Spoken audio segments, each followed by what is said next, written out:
renda e riqueza, tá? Ele molda o modelo econômico. O modelo econômico vai ser esse aqui, que amarra o Brasil e que transfere recursos para o sistema financeiro, para garantir os privilégios financeiros. Ele conta com um sistema legal. Legal entre aspas, porque é votado por um sistema político financiado pelo poder econômico, tá? A corrupção é fundamental para o funcionamento do sistema da dívida. Primeiro, porque ele é corrupto em si, tá? É um sistema que ele é intrinsecamente corrupto. E segundo, porque essa corrupção que sai nos jornais é interessantíssima para esconder a mega corrupção que acontece aqui, ó, que leva 3 bilhões por dia, inclusive sábado, domingo, feriado, dia santo. São 3 bi por dia. Eu pergunto a você, se hoje sairmos às ruas perguntando à população, por que o Brasil não dá certo? Quantas pessoas que vocês acham que vão responder? É por causa da política monetária suicida? É por causa do sistema da dívida? É por causa do modelo tributário regressivo? Quantas pessoas vocês acham que vão responder isso? Só nós, né? A maioria vai responder o quê? É a Lava Jato? É o mensalão? Concordam? De fato, essa corrupção que sai na mídia é um escândalo. Tudo isso tem que ser apurado, tudo isso tem que ser devidamente punido e corrigido. Agora, nós não podemos deixar de enxergar essa corrupção que está aqui atrás, concordam? Isso aqui tem que ser revelado. Então, são várias engrenagens, tá? O modelo econômico está vinculado ao privilégio financeiro para a dívida, está sendo garantido por um sistema legal, votado por um sistema político financiado pelo poder econômico, alimentado pela corrupção de todas as formas, apoiado pela grande mídia. Tudo isso que nós estamos falando aqui, vocês nunca verão na grande mídia, tá?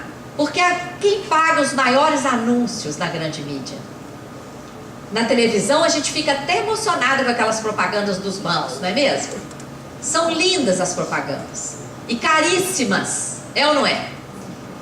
Então, isso tudo está conectado. Então a grande mídia, financiada também pelo poder econômico, ela não vai atacar o poder econômico, os interesses do poder econômico que estão por trás do sistema da dívida, tá? E quem é que comanda o sistema da dívida? Os organismos internacionais. Em primeiro lugar, o FMI, Banco Mundial, junto com os grandes bancos privados internacionais, tá? que atuam aqui no Brasil também. Qual que é o resultado desse sistema da dívida, gente? Uma dominação financeira com graves consequências sociais. A auditoria cidadã, uma auditoria da dívida, vai solucionar todos esses problemas? Não. É uma ferramenta muito importante. Ela vai o quê? Ela vai colocar uma trava. Está vendo aquelas engrenagens ali? Nós vamos colocar uma cunha. Antes eu falava cunha, mas cunha não é boa, uma palavra boa, mas não é. Então nós vamos colocar o que ali, gente? Naquelas engrenagens ali. Nós vamos colocar uma trava, né? Uma alavanca, tá? Vai emperrar. Bom, a crise fiscal provocada por essa política monetária suicida, provocada por esse modelo econômico equivocado, tá?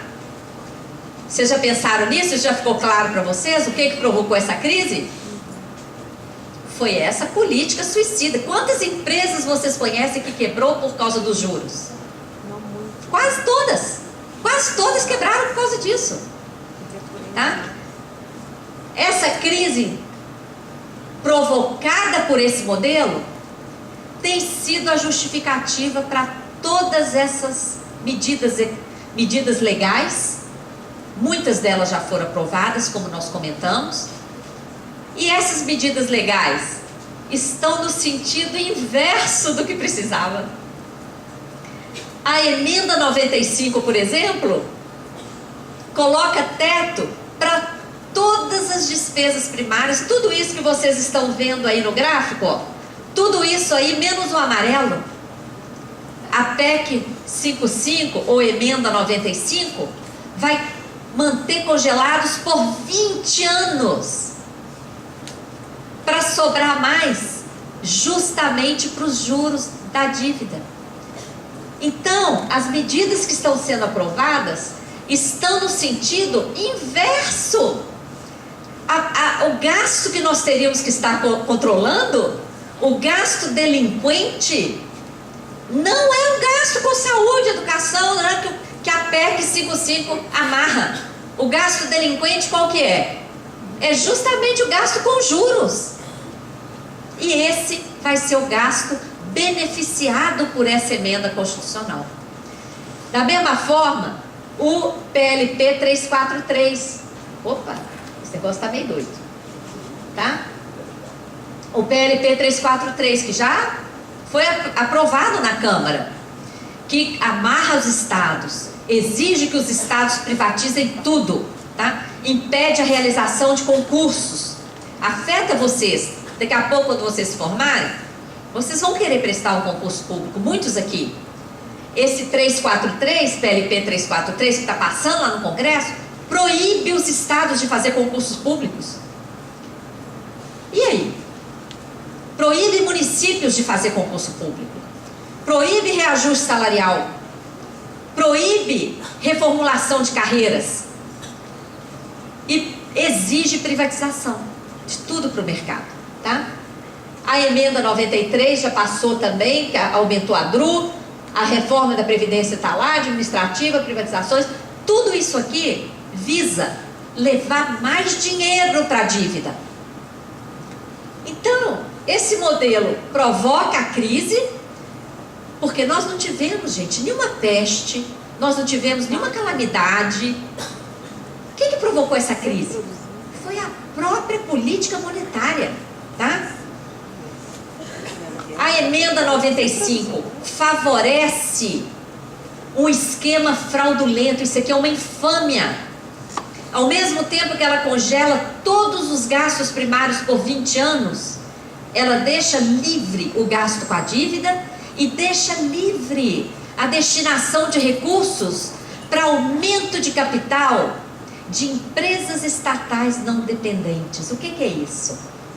É uma empresa do tipo da PBH Ativos S.A. Vocês já ouviram falar dessa?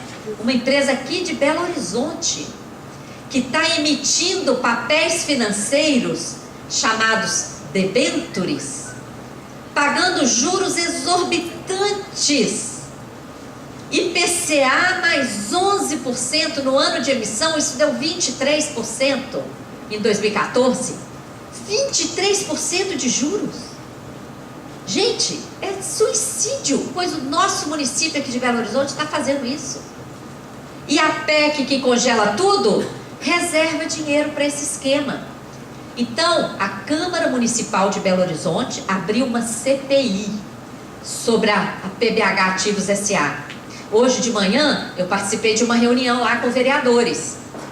É muito importante que a juventude, os professores aqui, acompanhem essa CPI, tá? Que se essa CPI fizer um bom relatório e denunciar esse esquema, nós estaremos ajudando o Brasil inteiro, porque são mais de 60 empresas desse tipo sendo criadas pelo Brasil. É um esquema ilegal. O TCU já falou que é ilegal, mas o atual ministro da Fazenda, o banqueiro Meirelles, está indo lá no TCU e falando que não tem nenhuma obrigação para a União, não, que é uma operação tranquila. Essa emissão de papéis é um esquema que vai gerar mais dívida pública ainda. Um novo esquema sofisticado que vai gerar mais dívida ainda, e é o mesmo esquema que quebrou a Grécia, tá? Nós vimos essa mesma arquitetura financeira da PBH Ativos agindo lá na Europa. É o mesmo esquema que está entrando aqui no Brasil, tá? Então, Chegando agora aí na reforma da Previdência, o que é essa reforma? Ela não é uma reforma, ela é um desmonte da Previdência Social. Ela visa proteger os fundos financeiros, os planos de previdência privada, os fundos de pensão de natureza aberta, que são operados pelo sistema financeiro. Ela está amparada em argumentos insustentáveis, como eu vou falar aqui, e ela se baseia em propaganda abusiva, paga com o nosso dinheiro para um projeto contrário aos nossos interesses. É como roubar o nosso dinheiro e comprar arma para nos matar. É isso que o governo está fazendo com essa propaganda abusiva contra essa reforma. Por que a gente fala de abuso? Primeiro, ela acaba com a aposentadoria por idade. E por que isso é absurdo? É absurdo principalmente para as mulheres. A maioria das mulheres trabalham na informalidade. As mulheres domésticas, faxineiras, salgadeiras, cozinheiras, a maioria, a imensa maioria, está na informalidade. Trabalhadores rurais, a maioria da informalidade. Então, hoje, como é que essas pessoas se aposentam? Quando elas chegam aos 60, 65 anos de idade, elas provam que elas exerceram atividade profissional e elas se aposentam por idade com um salário mínimo. Essa reforma acaba com isso e vai exigir o mínimo de 25 anos de contribuição. Hoje, 65% das mulheres se aposentam por idade, porque elas não conseguem comprovar 15 anos de contribuição que a legislação atual exige. O que vai acontecer com essas mulheres que não mais poderão se aposentar por idade e terão que comprovar 25 anos de contribuição? Gente, o que vai acontecer com elas? Não vão mais se aposentar. Não vão. Da mesma forma, trabalhadores rurais e as pessoas mais precarizadas, tá? Não vão conseguir se aposentar. Ela exige idade mínima de 65 anos para homens e 62 para mulheres. Isso é idade mínima. Ninguém vai conseguir se aposentar nessa idade, não. É a partir daí. Exige 40 anos de contribuição para aposentadoria integral, que não é tão integral assim, não. É uma média, que vai dar, segundo o DIEESE, no máximo 80% do último salário. Ela vai reduzir o valor geral das aposentadorias, precarizar a aposentadoria do trabalhador rural. Olha só o que querem. Querem que o trabalhador rural passe a contribuir mensalmente para a Previdência, sendo que o trabalhador rural não tem renda mensalmente. Na fase do plantio, o trabalhador rural tem renda? Enquanto ele está esperando ali a plantação dele crescer, ele tem renda? Não. Quando é que o trabalhador rural tem renda? Só quando ele vai lá e vende a produção. Por isso que hoje a contribuição do trabalhador rural é sobre a venda da produção. É uma contribuição calculada sobre a venda do produto rural. O que o governo quer fazer? O pobre coitado lá do produtor rural que passa dias debaixo de chuva, de sol, na enxada, ele vai ter que contribuir todo mês. Agora, o dono do agronegócio que exporta, esse é isento, esse não tem que contribuir, não. E o governo fala que tem déficit na Previdência Rural. Ora, exclui as regras de transição vigentes, impede a acumulação de aposentadoria e pensão por morte, quando esses dois somados ultrapassarem 2 salários mínimos. O que significa isso? Imaginem aqui um casal de professores, marido e mulher, casados, os dois contribuem para a Previdência, E essa contribuição é para cobrir aposentadoria e pensão. O valor da contribuição é pago para isso. O que a reforma está falando? Se um dos dois morrer, só se a soma das duas, do aposentador e pensão, não ultrapassar 2 salários mínimos. Se ultrapassar, isso é considerado um privilégio. Olha bem, aí é regra dura, tá? Eleva a idade para o benefício, recebimento do benefício assistencial para 68 anos de idade. O que é esse benefício? É o benefício pago a pessoas de mais de 60 anos de idade, cuja renda familiar é inferior a R$250. Então nós estamos falando de miseráveis, que recebem ali uma assistência social. Agora, isso aí só vai ser pago para pessoas acima de 68 anos. Miserável vai viver até 68 anos desse jeito? Né?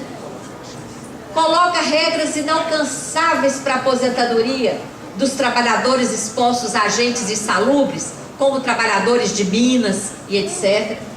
E acaba com a aposentadoria de professores, exceto universitários, tá? Então, por isso é que a gente fala que isso não é reforma, isso é um desmonte, tá?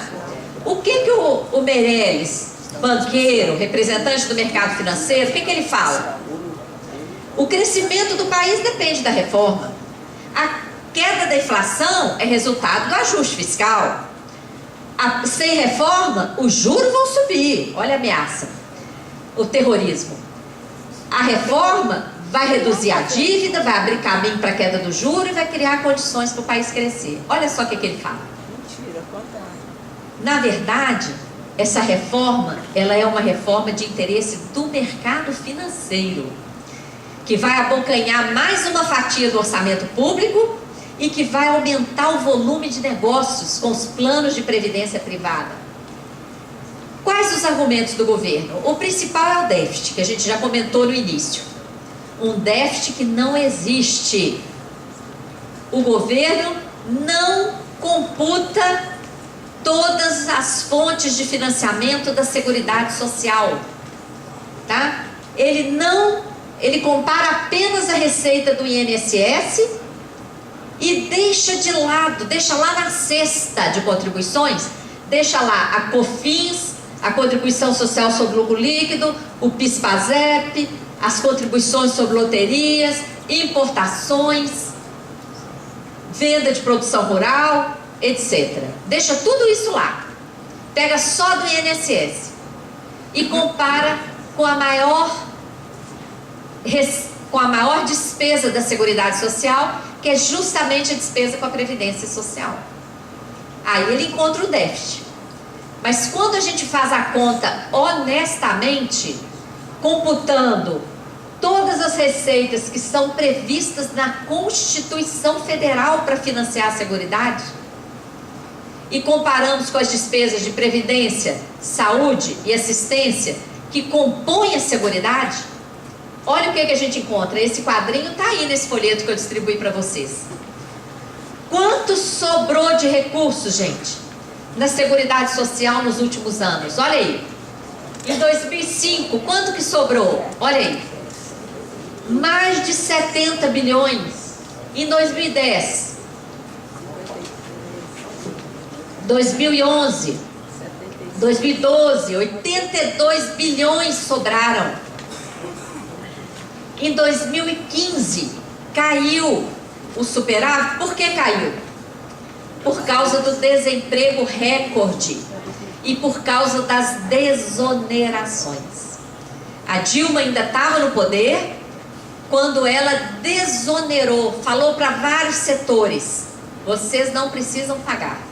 Apresentou o projeto no Congresso e o Congresso aprovou, sob a promessa de que esses setores gerariam empregos. Os setores se beneficiaram das desonerações e aumentaram o desemprego, tá? Então, não existe o déficit. Deu para entender como que o governo fabrica o déficit? Tá. Outro argumento do governo, a longevidade. O povo está vivendo muito. Então nós temos que adiar a aposentadoria para o infinito. Ou para as pessoas não chegarem a se aposentar, morrer antes, ou para as pessoas se aposentarem e usufruírem da aposentadoria durante um período bem curtinho, para não gerar despesa. Eu pergunto a vocês, viver muito é problema? Não é. A longevidade não é problema, gente, é bênção. Eu quero viver muito. Eu tenho certeza que todo mundo aqui quer viver muito. Quer que seus entes queridos vivam muito. Esse não é o problema. Onde é que está localizado o problema do financiamento da Previdência no Brasil? Está aqui, ó, no desemprego recorde. Eu não sei se dá para vocês verem daí essa foto aqui. São dados oficiais da pesquisa do IBGE. De uma população de 166 milhões de pessoas em idade de trabalhar, apenas 90 milhões estão empregadas. De 166, apenas 90. Nós temos 12 milhões, esse dado aqui é de dezembro, aliás, é de outubro do ano passado, 12 milhões de desempregados, agora já são 14 milhões de desempregados. E nós temos 64 milhões de pessoas na informalidade, vendendo bugigangas nos sinais de trânsito, fazendo salgado, bolo para vender, ou abandonadas Brasil afora, no campo e na cidade. Eu pergunto para vocês, se essas 14 milhões de pessoas desempregadas, mas 64 desocupadas, dá quanto? 78 milhões de pessoas estivessem trabalhando e contribuindo para a Previdência, haveria algum problema com a longevidade? Não. E grande parte dessas pessoas desocupadas aqui, ó, são jovens. É um crime um país com as potencialidades do Brasil não gerar emprego para a juventude, gente. É um crime. Não existe justificativa para isso. Num país com tantas potencialidades e com tantas necessidades, por que está faltando emprego para a juventude e para essas 78 milhões de pessoas aqui? Por que está faltando? Por conta desse modelo econômico equivocado. E ele não é equivocado por acaso, ele é desenhado para ser assim, para beneficiar o mercado financeiro e não deixar o nosso país desenvolver, tá? O que está por trás da reforma, então? Nós já falamos. Aumentar o volume de recursos que vai para a dívida. E isso está provado aqui, ó. Esse aqui é o orçamento projetado para 2017. Olha aqui, dá para enxergar daí? Quanto que está para a dívida?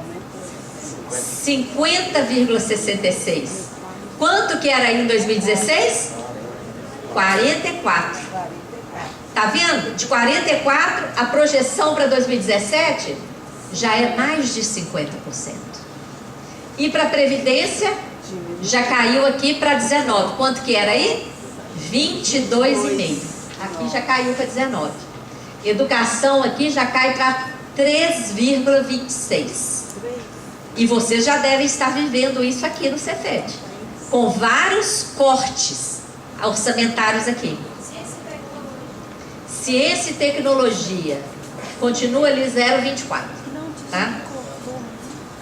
Eu pergunto para vocês, essa conjuntura de crise pode justificar tudo isso que está acontecendo?